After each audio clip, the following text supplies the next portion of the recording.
Hello viewers, welcome to Uma cooks and tips.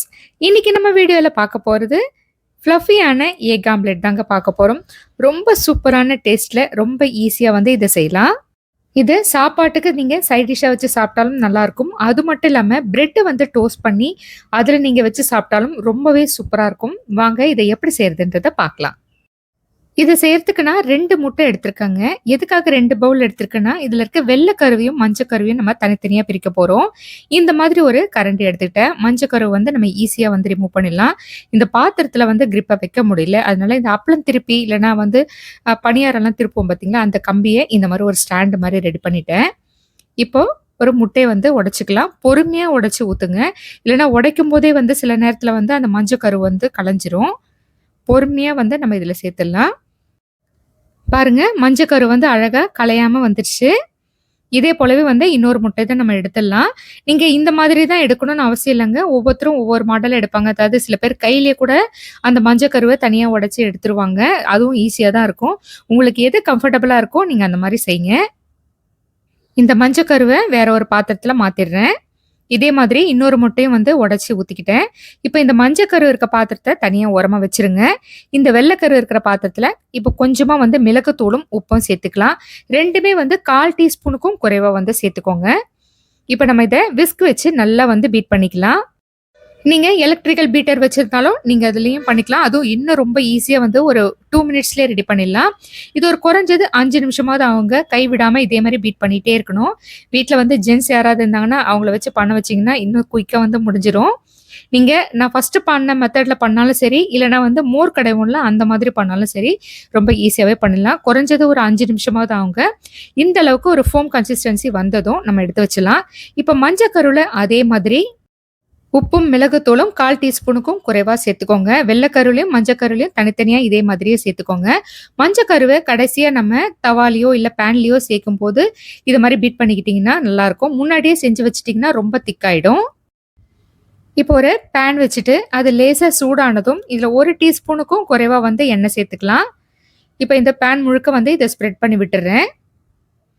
இப்போ நம்ம first வந்து மஞ்சக்கரு வந்து சேர்த்துடலாம். மஞ்சள் கருவை சேர்த்ததும் வந்து குயிக்காக வந்து இதை வந்து ஸ்ப்ரெட் பண்ணி விட்டுறணும். இல்லைன்னா அப்படியே வந்து பிடிச்சிரும். இது மாதிரி ஒரு சின்ன ஸ்பேச்சுலா வச்சு நான் ஸ்ப்ரெட் பண்ணி விடுறேன். ஒருவேளை உங்ககிட்ட இந்த ஸ்பேச்சுலா இல்லைன்னா ஒன்றும் பிரச்சனை இல்லைங்க. ஸ்டவ் ஆன் பண்ணாமல் எண்ணெய் சூடானா போதும். ஸ்டவ் ஆஃப் பண்ணிவிட்டு இந்த மஞ்சள் கருவை வந்து ஊற்றிட்டு ஒரு ஸ்பூனில் வச்சு நல்லா ஸ்ப்ரெட் பண்ணி விட்டுட்டு அதுக்கப்புறமா வந்து ஸ்டவ் ஆன் பண்ணிக்கோங்க. இது நீங்கள் ஃபுல்லாகவே லோ ஃப்ளேம் வச்சு தாங்க செய்யணும். இப்போ நம்ம பீட் பண்ணி வச்சுருக்க வெள்ளைக்கருவையும் சேர்த்துடலாம். நல்லா ஃபோமிங் கன்சிஸ்டன்சியில் இருக்கு பாருங்க. நீங்கள் இன்னும் எலக்ட்ரிக்கல் பீட்டரில் பண்ணும்போது இன்னும் அந்த ஃபோம் வந்து அதிகமாக இருக்கும். இப்போ இந்த ஸ்பேச்சுலா வச்சு நான் ஈவனாக வந்து அந்த மஞ்சக்கரு மேலேயே வந்து ஸ்ப்ரெட் பண்ணி விட்டுறேன். நம்ம ஃபர்ஸ்ட்டு ஊற்றின மஞ்சக்கரு வந்து கொஞ்சம் கொஞ்சமாக வேகிறதுக்கு ஆரம்பிச்சிட்டு இருக்கோம். அதனால் எவ்வளோ சீக்கிரமாக உங்களால் இதை பண்ண முடியுமோ அவ்வளோ சீக்கிரமாக பண்ணிடுங்க. இப்போ ஃபுல்லாக வந்து ஸ்ப்ரெட் பண்ணி விட்டுட்டேன். இப்போ கடைசியாக வந்து டாப்பிங்க்கு நான் கொஞ்சமாக வந்து சில்லி ஃப்ளேக்ஸ் வந்து சேர்த்துக்கிறேன். இது சாப்பிட்றதுக்கு டேஸ்ட்டும் ரொம்ப நல்லாயிருக்கும். அது மட்டும் இல்லாமல் இதை பார்க்கறதுக்கும் ரொம்ப நல்லாயிருக்கும். கொஞ்சமாக வந்து சேர்த்துக்கோங்க. ஆல்ரெடி நம்ம வந்து மிளகுத்தூள் வேற சேர்த்துருக்கோம். பாருங்க, இந்த ஒயிட் கலர் ஃபோமிங்கில் இந்த சில்லி ஃப்ளேக்ஸ் சேர்க்கும் போது பார்க்கறதுக்கு எவ்வளோ நல்லா இருக்கு பாருங்க. அவ்வளவுதாங்க. இப்போ நம்ம வந்து இதை மூடி போட்டு வேக வச்சிடலாம். இதோட மூடி பார்த்தீங்கன்னா மேலே வந்து கொஞ்சம் ஹைட்டா இருக்கணும். அப்பதான் வந்து அந்த மேலே இருக்க அந்த வெள்ளைக்கரு வந்து வெந்து பொங்கி வர்றதுக்கு மேலே இடிக்காம இருக்கும். சரியா ஒரு 1 நிமிஷம் வேக வச்சா போதுங்க. இப்போ நான் 1 நிமிஷம் கழிச்சு ஓப்பன் பண்ணி பார்க்குறேன். எப்படி இருக்குன்னு மட்டும் நீங்க இதை பாருங்க.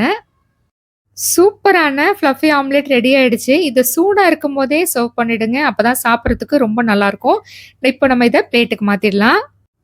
பிளேட்ல மாத்தும் போதே அந்த அளவுக்கு சாஃப்டா எனக்கு தெரியுது.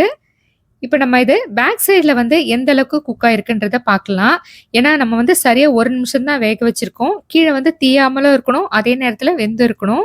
பாருங்க, கீழே எந்த அளவுக்கு பக்குவமாக வெந்திருக்குன்னு நான் உங்களுக்கு காட்டுறேன். பாருங்க, இதை மாதிரி எடுக்கும் போதே வந்து மேலே அந்த ஃபோம் வந்து உடஞ்சிச்சு பாருங்க. அந்த அளவுக்கு சாஃப்டா இருக்கு. இப்போ நான் உங்களுக்கு இதை 4 பீஸாக போட்டுட்டு உங்களுக்கு காட்டுறேன். உள்ள உங்களுக்கு எந்த அளவுக்கு வந்து சாஃப்டா இருக்குன்றது உங்களுக்கு தெரியும். பிரெட்டை டோஸ்ட் பண்ணி இந்த ஒரு பீஸை அப்படியே வந்து உள்ள வச்சு சாப்பிட்டு பாருங்க. ரொம்பவே நல்லா இருக்கும்.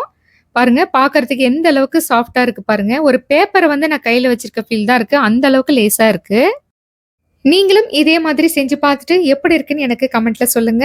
இந்த வீடியோ உங்களுக்கு பிடிச்சிருந்ததுன்னா லைக் பண்ணுங்க. புதுசா பார்க்குறவங்க மறக்காம சப்ஸ்கிரைப் பண்ணிடுங்க.